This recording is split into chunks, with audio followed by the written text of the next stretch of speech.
Baik, Assalamualaikum warahmatullahi wabarakatuh dan selamat pagi semua. Pagi. Oke, baik. Pada pagi hari ini, Nisa akan kembali mereview tentang How to Respect Myself, Seni Menghargai Diri Sendiri dari Yeon Hong Yoon. Nah, sebelum Nisa memulai, untuk bukunya ini, setelah Nisa membaca dua bab utama dari buku ini, ada bab 1, bab 2, ada 2 poin yang ditekankan. Yang pertama, mengapa kemudian harga diri itu menjadi penting bagi setiap individu, dan pada bagian keduanya, bagaimana harga diri yang baik atau bisa bekerja dalam hubungan interpersonal atau hubungan yang melibatkan orang lain. Nisa mulai pada bagian pertama. Pada buku ini menjelaskan kenapa harga diri itu menjadi penting karena didasari dari 3 pilar harga diri atau 3 poin utama yang menjelaskan bagaimana harga diri itu dinilai atau dipandang oleh setiap individu dan lingkungannya. Poin pertama bercerita soal kebermanfaatan diri. Di sini bagaimana kita menilai diri sendiri, seberapa bermanfaat kita bagi lingkungan. Jadi ketika kita mempunyai penilaian saya cukup bermanfaat atau malah sebaliknya, itu akan berpengaruh pada bagaimana kita menilai harga diri kita sendiri. Tapi ini bukan hanya tentang penilaian diri kita sendiri, tapi melibatkan juga penilaian orang lain. Tentunya ketika mengacu pada aspek ini, kita akan memikirkan atau kita akan menjadikan standar acuan dalam norma sosial bagaimana kita dilihat pada poin ini, kebermanfaatan diri. Selanjutnya adalah kontrol diri. Nah, pada poin ini menekankan bahwasannya penilaian akan harga diri kita itu juga banyak dipengaruhi dengan bagaimana kita bisa mengatur perilaku ataupun setiap aspek dalam kehidupan kita, bagaimana kita memberikan batasan-batasan untuk melakukan ataupun tidak melakukan sesuatu. Yang terakhir adalah rasa aman.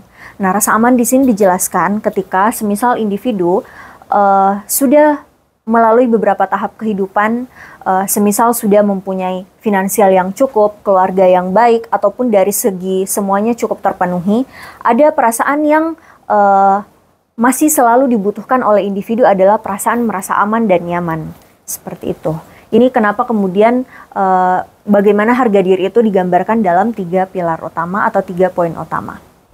Selanjutnya adalah ada beberapa hal yang menyebabkan individu atau seseorang itu merasa secure atau insecure atau tidak aman pada bagian harga dirinya. Itu dikarenakan ada beberapa poin yang menjadi kesalahpahaman atau bias tentang harga diri itu sendiri. Ada beberapa poin yang dijabarkan dalam buku ini, kemudian akan direview. Yang pertama, harga diri berasal dari orang tua. Jadi ada orang yang menganggap ataupun lingkungan yang menganggap kalau harga diri yang rendah itu karena kita adalah buah atau hasil dari didikan orang tua kita semasa kecil, yang mengakibatkan ketika kita sudah dewasa, harga diri yang terbentuk itu atau kepercayaan diri yang terbentuk itu seperti apa yang tercermin dari pola didik yang diberikan kepada kita sebagai seorang anak. Namun ini kemudian menjadi bias karena hanya akan menimbulkan kesalahpahaman atau cekcok di kemudian hari antara sang anak ataupun orang tua. Selanjutnya, rendah diri karena kurang pujian.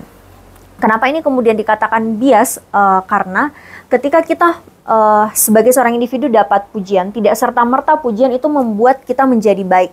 Kalau pujian yang dijelaskan dalam buku ini adalah pujian yang tidak sesuai, itu justru akan mengantarkan kita pada perasaan hampa atau perasaan ya, benarkah saya pantas mendapatkan pujian tersebut? Kemudian mengembalikan dalam pertanyaan-pertanyaan yang konotasi negatif kepada diri sendiri. Yang selanjutnya adalah harga diri jaminan bahagia. Jadi, kita menganggap kalau kita punya harga diri yang tinggi, saya akan bahagia ataupun sebaliknya, itu dikatakan bias dalam buku ini. Yang selanjutnya, terakhir, pemulihan harga diri mengakibatkan narsisme. Jadi ada orang yang berpandangan, dalam buku ini direview kemudian, kalau kita terlalu percaya diri atau memiliki harga diri yang sangat tinggi, itu malah akan jadi suatu simptom penyakit narsisme. Tapi itu kemudian dikatakan bias karena tidak serta-merta orang yang harga dirinya tinggi atau percaya diri itu bisa langsung digolongkan kepada salah satu penyakit mental narsisme seperti itu. Nah, berkaitan dengan bias dan kesalahpahaman dalam poin-poin harga diri, ini kemudian muncul pertanyaan yang direview dalam buku ini.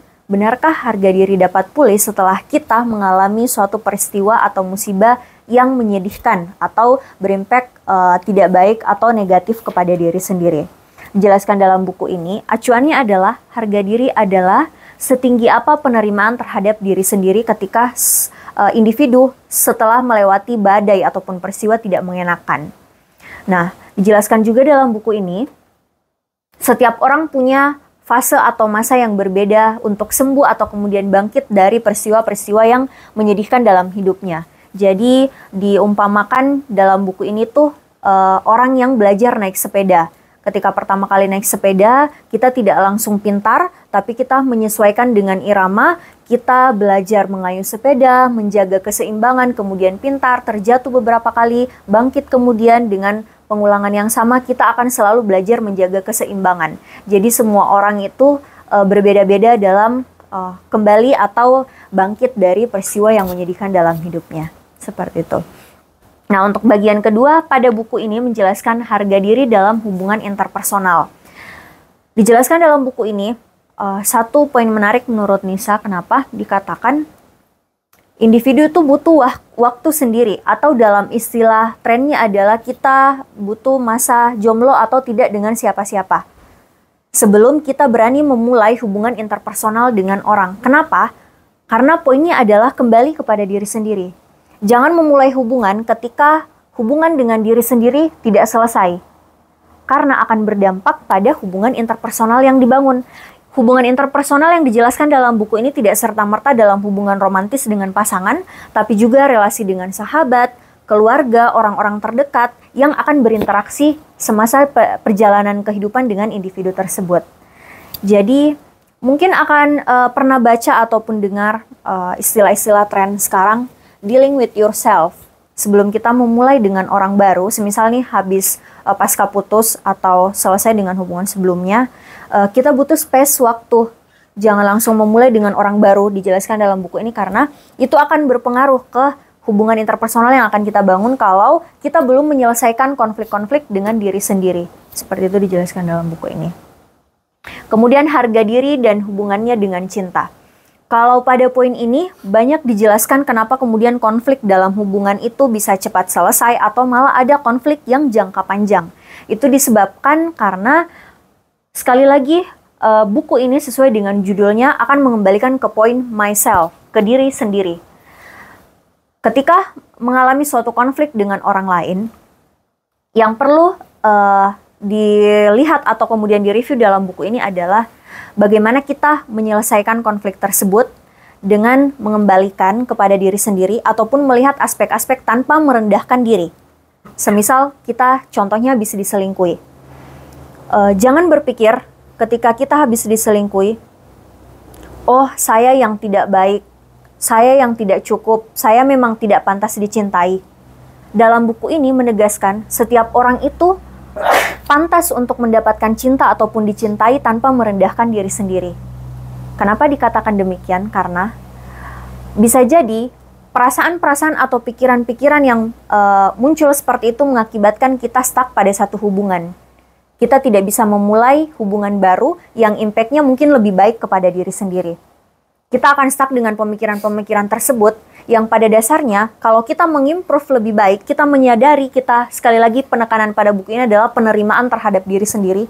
Kita menerima kondisi diri sendiri, mengimprove untuk menjadi lebih baik lagi, kita akan memulai sesuatu yang baru. Seperti itu yang dijelaskan dalam buku ini. Ini berkaitan juga dengan hubungan jangka panjang. Semisal kita ada dalam satu hubungan, bagaimana kita menyelesaikan konflik itu dikembalikan. Jangan pernah merasa insecure dengan diri sendiri, tapi coba untuk memahami diri sendiri dan juga memahami orang lain tentunya. Tidak hanya jangan egois, tapi evaluasi untuk masing-masing pihak. Poin terakhir dalam buku ini yang Nisa highlight adalah bukunya mengatakan orang yang percaya diri itu mempesona. Jadi, ketika kita percaya diri, ketika kita memaksimalkan seluruh potensi yang ada dalam diri kita dengan baik, kita akan tampak mempesona tanpa perlu cari-cari muka atau berusaha untuk terlihat lebih baik. Tapi cukup percaya diri dengan apa yang kita punya.